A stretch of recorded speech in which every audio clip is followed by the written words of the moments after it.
আসো, কেউ নেই, গোটা রাজপ্রাসাদ রাজবাড়ি খালি।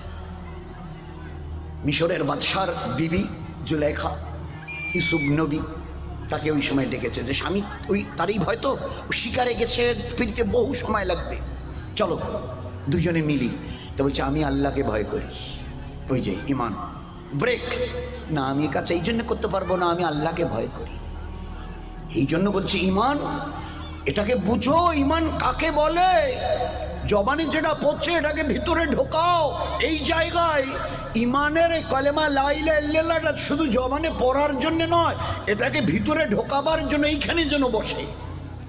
আমি যা করছি আমার আল্লাহ দেখছে, তিনি সামিউন এবং বসির, দেখনেওয়ালা শুননেওয়ালা। আমি যেখানে যে অবস্থায় থাকি, এক শাগরিদ তার পীরের কাছ থেকে লম্বা সময় দিয়ে লাগিয়েছেন খেদমতে, দিনকে ভালো করে বুঝবার জন্য লম্বা সময়, কয়েক বছর। এবারে পীরের কাছ থেকে ইজাজত নিয়ে চলে যাবে, তো বলছে হযরত আমি যেতে চাইছি, শেষবারের মতো আমাকে একটা নসিহত করুন, মৌত পর্যন্ত যেন আমার কাজে আসে। শেষ যাবার বেলায় আপনার কাছে সওবতে থেকে অনেক দিন আপনার খেদমত করেছি, যাবার বেলায় একটা নসিহত করুন যেন মরণ পর্যন্ত আমাকে আলোর রাস্তা দেখায়। তো ওই শেখ সাহেব তখন বলেছে আল্লাহওয়ালা, এই বেটা যা, যদি তোর কখনো কোনো গুনাহ করার, অবাঞ্ছিত কোনো কাজ করার, যে কোনো অন্যায়জনক কোনো কাজ করার যদি তোমার কখনো ইচ্ছে জাগে করিও। যে কোনো ধরনের মন্দ কাজ করার তোমার যদি কোনো সময় প্রবণতা জাগে, ইচ্ছা জাগে, মন চায়, করিও। তো যে হযরত হযরত আপনি আমাকে কি বলছেন? বলেন আমার কথাটা শেষ হয়নি, একটু বাকি আছে, একটু বাকি আছে। ওহো হ্যাঁ, বলুন বলুন। তোমার যদি কখনো কিছু মন চায় অন্ধমন্দ কিছু করার, করিও। শুধু ওই সময় একটা কথা মনে রাখিও, আল্লাহ যেন দেখতে না পায়, আল্লাহ যেন দেখতে না পায়। সে একেবারে অচর নয়নে ডুকুরে কেঁদে হযরতকে গিয়ে জড়িয়ে ধরেছে, দোয়া করবেন আল্লাহ যেন এর উপরে মৌত পর্যন্ত আমার জীবনকে নিয়ে যায়, এর উপরে। কারণ এমন কোন জায়গা আছে, সময় আছে নাকি যে আল্লাহ দেখতে পায় না? এ ছিল ইমান, জীবনকে তৈরি করবার জন্য। তো আল্লাহ পাক আমাদের একটা জীবন দিয়েছিল, গাইডলাইন, লম্বার আর দরকার নেই, ইশারা আমাদের জন্য, বিশেষ করে আপনাদের দেখে বোঝা যাচ্ছে ইশারা যথেষ্ট বুদ্ধিমানদের জন্যে। তো আল্লাহ পাক আমাদের একটা প্রসপেক্টাস আল কোরআন আল্লাহ দিয়েছে, গাইডলাইন। তোমার জীবন কি হবে কোরআন শরীফ হাতে নাও। একটু বুঝতে অসুবিধা আছে, জানাবে রাসূল সাল্লাল্লাহু আলাইহি ওয়াসাল্লামকে দেখে নাও তার জীবনটা।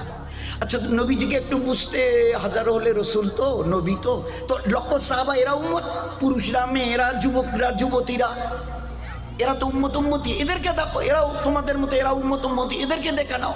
তো গাইড বুক, ফের তার সঙ্গে এরকম একদম পরিষ্কার, একদম ইঞ্জিনিয়ারের মতো মিসাল দিয়ে এই জীবনটাকে যেন আমরা মিলিয়ে নিয়ে তৈরি করে যেন ফিরে যেতে পারি। এরই জন্য আল্লাহ পাক একটা জীবন ব্যবস্থা আমাদেরকে দিয়েছিলেন। আজ আমাদের একটু অসুবিধা হচ্ছে, মাঝে মাঝে একটু ব্রেক ফেল হচ্ছে, ইমানের, আমালের ব্রেক ফেল। যেমন এই গতকালকের কথা, মানে যেভাবে ডেকোরেশন হয়েছে তাতে বললাম না যে অপর কওমের সাথীরা লজ্জা পাবে। করার আগে অন্তত পক্ষে মহাশা মুফতি সাহেব, এ তো ঈদ গেল, একটা খুশি তো এইরকমটা করতে চাই, চলবে তো? জিজ্ঞাসা করেছিলেন। কালকে একটা জায়গায় প্রথমে যেখানে গেছিলাম দেখি একটা জায়গা ছোট করে এতটুকু হবে, মানে ফুল দিয়ে ভালো করে ডেকোরেশন করে সাজিয়েছে, আর একটা দামি এরকম চেয়ার বসিয়ে দিয়েছে, আর সুন্দর করে পিছনে ডেকোরেশন। তো কেন জানি না, কসম দিয়ে বলছি আমার দেখার কোনো ইচ্ছা ছিল না, কিন্তু গাড়িতে বসেছিলাম আর ওই তখন ওই জায়গাটা ভিড়, গাড়িটা আস্তে আস্তে চালাচ্ছিল আমার এক সাথী, তো কেন যেন ওইদিকে চোখ পড়ে গেল। তো চোখ পড়ার পরে বুঝলাম যে ও আনেওয়ালা মা বোনেরা, হয়তো এতদিন তোমরা কেউ কোনো ছবি টবি তোলো নাই, এই যে আমরা এই জায়গাটা তৈরি করেছি না, সুন্দর সুন্দর ফুলের বাগান লাগিয়ে, বাহার করে, ডেকোরেশন করে, এইখানে এসে বসে পোজ দিয়ে ছবি তুলতে পারো, দাঁড়িয়ে ছবি তুলতে পারো। আর যে সময় গাড়িটা যাচ্ছিল দেখি ৩-৪ জন ২০-২২ বছরের মেয়ে, কারো মাথায় কোনো ওড়না ফোড়না কিচ্ছু নেই, ওই অবস্থায় পোজ দিয়ে বরাবর ছবি খিচ্ছে। This is permitted in our শরিয়াত, this is legal in our শরিয়াত। দিন কি বলে? এক সাহাবী দাওয়াত পেয়ে একজন সাহাবীর বাড়িতে গেছে, দেখে চেয়ার টেবিলের ব্যবস্থা। উনি বাড়িওয়ালার সামনে বলছে যে আজকের দিনে আমি আপনার বাড়িতে দাওয়াত খেতে পারবো না, অন্য দিন আসবো। কেন ভাই ওরকম বলছেন? যে আমি দয়ার নবীকে কোনোদিন চেয়ার টেবিলে খেতে দেখিনি, আমার নবীর এটা সুন্নতের খেলা, আমি কখনো কোনোদিন আমার নবীকে আমি চেয়ার টেবিলে খেতে দেখিনি, আমি এটা পারবো না। আমার